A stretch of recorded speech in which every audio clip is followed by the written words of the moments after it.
Hello again. In 1975, the actors Sean Connery and Michael Caine made a movie called The Man Who Would Be King. Too close? Close enough. Yeah, okay. Thank you. They made a movie called The Man Who Would Be King. The movie was directed by the legendary director John Huston, who'd been responsible for classics like The Maltese Falcon in the 40s. Michael Caine was in awe of John Huston. In the course of making the film, Caine asked Huston, "What is the art of directing?" Huston replied, "Casting." Casting. Now, John Huston was almost certainly being modest. After all, directing a film was much more than casting its actors. In fact, directors don't always get a say in who gets cast in what role. But Huston's response underscores the importance of casting to the overall quality of a film. We've all heard of good actors giving bad performances because they've been miscast in a role. In some ways, good casting in a film is like suitable matching in citizen advocacy. Suitable matching is about identifying the right people for the right reasons, for the right roles, and pairing them in a way that will hopefully lead to a suitable match. A suitable match is the North Star for the Citizen Advocacy Program. Making matches that matter is at the heart of the mission of citizen advocacy. But as we all know, matches will vary in their effectiveness. Some matches will be breathtakingly aerodynamic, others will barely gain altitude. Most matches will hit some turbulence along the way, if you'll excuse me for stretching the metaphor. So what exactly do we mean by suitable matching and suitable match? That's what we'll be exploring in this brief presentation, which is a distilled version of a much longer session. In his correspondence with somebody, I'm not sure who, Mark Twain reputedly said something like, "I don't have time to write you a short letter. I didn't have time to write you a short letter, so I wrote a long letter instead." Well, I hope that in the time I have, I can succinctly curate a short letter version of that previous presentation. And I'm sure the timekeeper will remind me of that. At any rate, the two sub-themes I'll discuss are these. First, the minimum criteria for a suitable match, and then some clarifications about a suitable match. A starting point of this presentation must be the distinction and the relationship between suitable matching and suitable match. In terms of the key activities, matching is the culmination of the first four of those activities: protege recruitment, advocate orientation, and the actual matching of the two parties. Matching, hopefully suitable matching, is the process which the CA office engages in and has control over. But the Citizen Advocacy Office can't guarantee that suitable matching will lead to a suitable match. Nonetheless, the process of suitable matching usually, although not invariably, will lead to the outcome of a suitable match, as we will see. Ideas about what constitutes a suitable match have been around for some time. In about 2002, those ideas were revisited, and the set of criteria for a suitable match was refined and expanded. There are 6 criteria, which I will go through, the first 2 of which are these.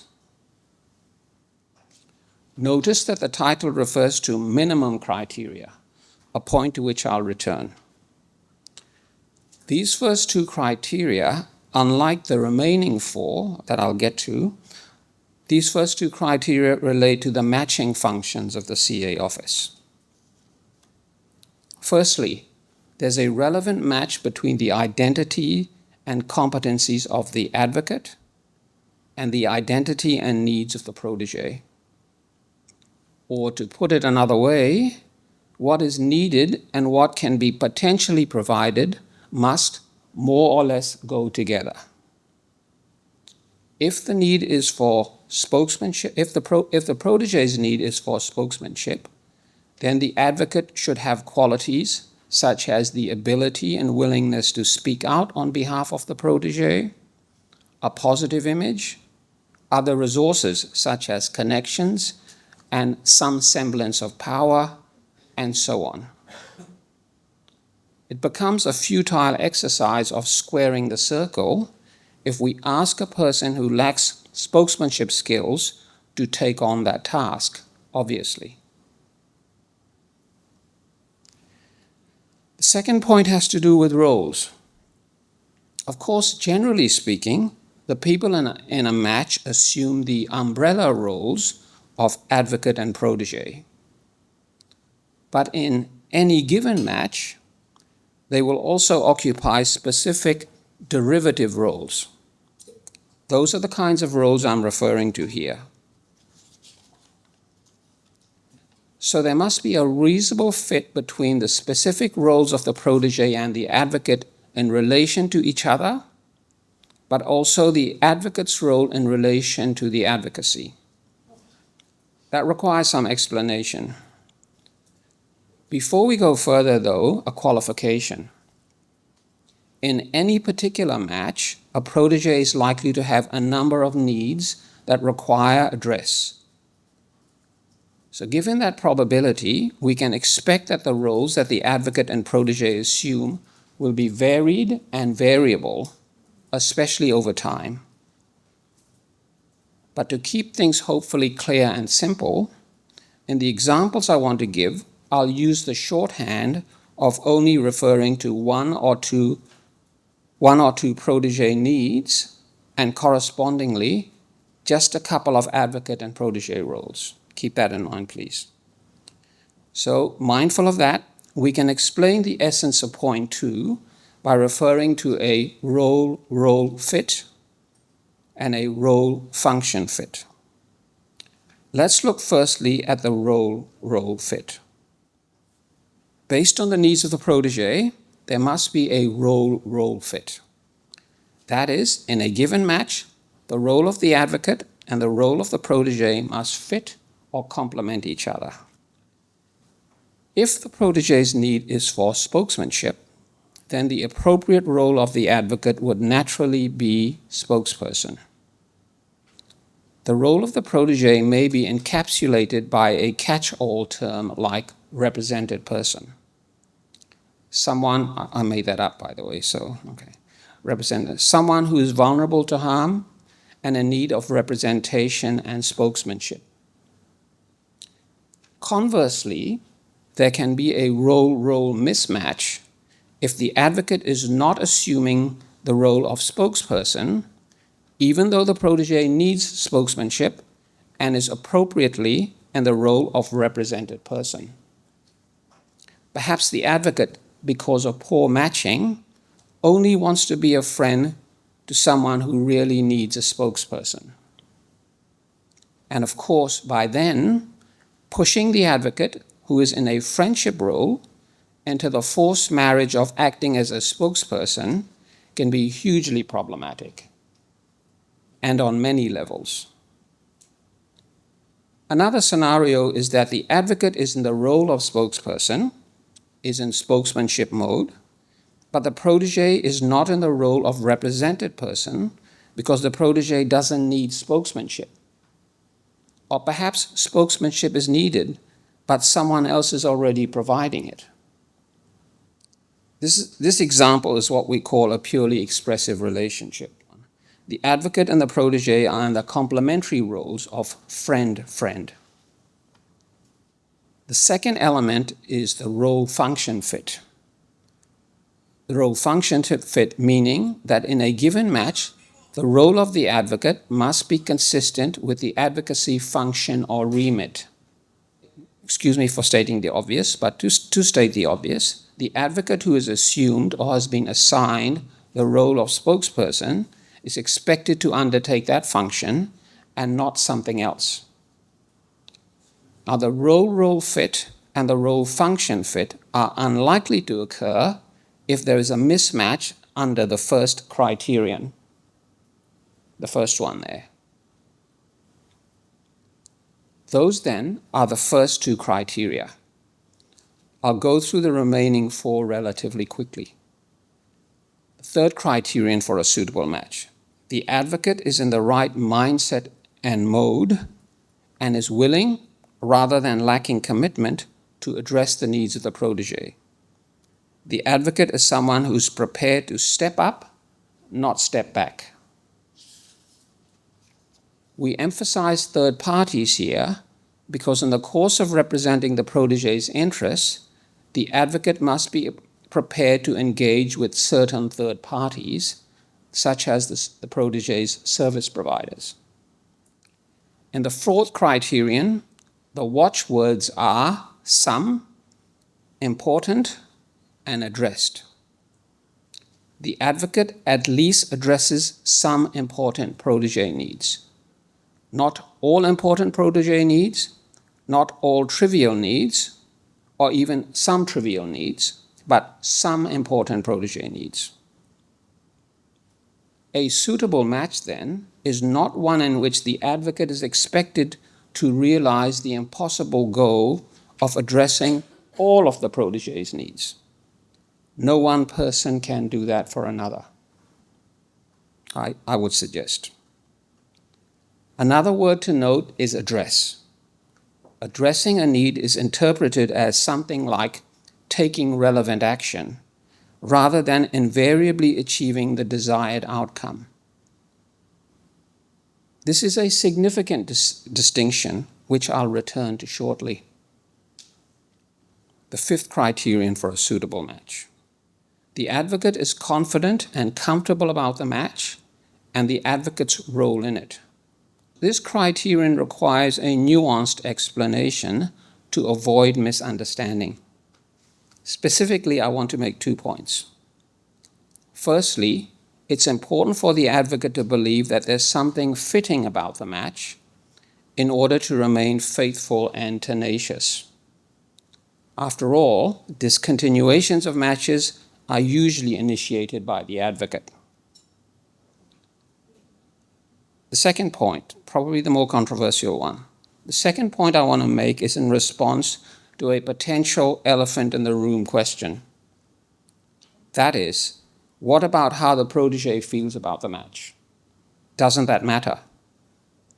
The answer, of course, is it does matter how the protege feels. But there's a higher order question that must be asked. It's this. Is the role of the advocate to try to do the right thing by the protege, or is the role of the advocate to try to please the protege? Those two goals may not necessarily intersect at all times. The welfare of the protege and the will of the protege may sometimes clash. Welfare versus will, and the twain don't always meet. From the outset, citizen advocacy has recognized that a match may be legitimate, even if the protege is unhappy with the advocate, at least some of the time. Conceivably, the advocate may be trying to do the right thing, which the protege doesn't agree with. Yet the advocate is not a hired gun. The advocate is not obliged to take direction from the protege, any more than the advocate is there to take direction from the CA office or any other third party. But that's not to say the protege's grievance should be insensitively dismissed either. I want to make sure we understand that. just that the advocate, you shouldn't expect the advocate to act against their conscience and perceiving what is in the interest of the protege. Those familiar with the conventional definition of citizen advocacy will recall it emphasizes that the advocate represents the interests of the protege. This is the key part, as if those interests were the advocate's own. We've already discussed that before. Where are we? Number 6. The final criterion is an obvious one. The advocate is not harming the protege. Fortunately, in the history of citizen advocacy, as far as I know, there haven't been many instances of the advocate directly and deliberately harming the protege. So with those criteria in mind, we can further spell out what is and what isn't a suitable match. Right. Surrealist painter Salvador Dali said, "Have no fear of perfection, you'll never reach it." So just as none of us are perfect, our relationships can never be perfect. Even strong relationships can't be altogether free of difficulties, defaults, disappointments, setbacks, and so on. We should accept and maybe even expect that a suitable match can hit some bumps along the relationship road. Given that reality, a suitable match shouldn't be measured against utopian ideals and expected to live up to some idealized state of perfection. Suitable is not a synonym for perfect. In the second point, we return to something that I alluded to earlier. That is, there's a difference between appropriately addressing a need and actually meeting that need. For instance, an advocate may provide strong spokesmanship that's needed. In other words, the advocate is relevantly addressing the protege's need for spokesmanship. But that advocate may still have limited success in achieving the desired, in achieving the advocacy goal. Maybe the advocate is up against a powerful service system that controls or even effectively owns the protege. The advocacy is difficult, but the need is addressed, yet not necessarily met. The road from aspiration to achievement, even for the capable traveler, can be inaccessible. Excellent advocacy may not always mean successful advocacy.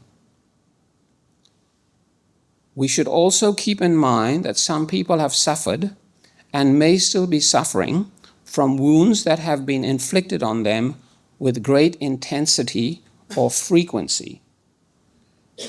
Maybe those wounds are so deep or so raw that even a potent and needed response will fail to heal or lessen the hurt.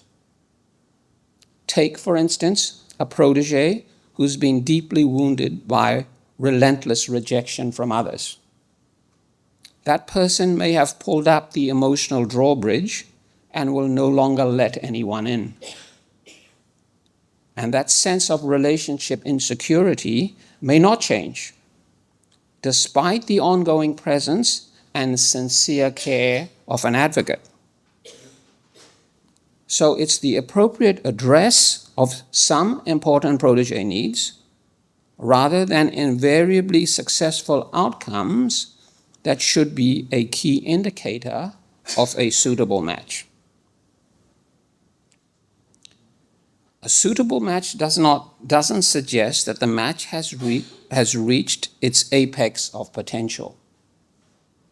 We must remember that in a suitable match, some important protege needs are expected to be addressed.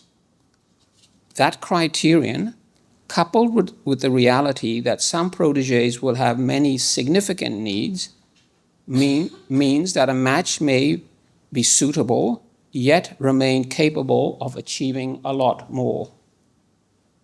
Possibly a suitable match will come closer to realizing its potential over time, with enabling factors such as advocate experience and growth and appropriate support from the CA office. Fourthly, it's also possible that in a suitable match, the advocate may be underutilized, so to speak. That is, the advocate could have been more effective in another match with different dynamics. Let's say the advocate is matched with a protege who largely needs friendship, and the advocate is a good friend to the protege. Yet that advocate is also capable of providing spokesmanship and would have been more effectively deployed in a match that required more or stronger spokesmanship. So there's been some imprecision in matching. Given that scenario, the CA office should try to engage the underutilized advocate as much as possible in addressing the protege's needs. Still, that doesn't mean the match is unsuitable. I've already mentioned that a suitable match is not a perfect match. Yet it can be very easy and tempting for the CA office to blame the advocate for the shortcomings of an otherwise suitable match. In reality, though, imperfections of a match may be due to other factors, such as poor orientation, poor follow-along, poor support, or any combination of those practices. That's why an external review, such as one done by a CAPE team that systematically examines the practices of the CA office, can be very helpful. The sixth criterion. Just as the shortcomings of a suitable match can't always be attributed to the advocate, if a match is suitable, that can't always be credited to CA office practices. That's because relationships can be complex, and there are many variables that fall outside the operational constellation of the Citizen Advocacy Office. A match may turn out to be suitable in spite of and not because of the CA office. All thumbs matching may still result in a thumbs up match. I believe it was Tom Kohler, a long-term CA coordinator from the US, who said something like, in the worst citizen advocacy program in the world, you could still have a life-saving match. Equally, despite the CA office doing everything appropriate in the matching and initial support phase, a match that looks promising may then take a wrong direction. Maybe the advocate's personal circumstances suddenly and unpredictably change, and that detrimentally impacts on the match. Best laid plans in matching, like those of mice and men, can go awry. The Citizen Advocacy Office cannot infallibly future-proof the matches it makes. Finally, the status of a match is framed here as a dichotomous construct. That is, a match is either suitable or unsuitable according to the criteria we've discussed. Matches are not considered to be more suitable or less suitable. Thank you.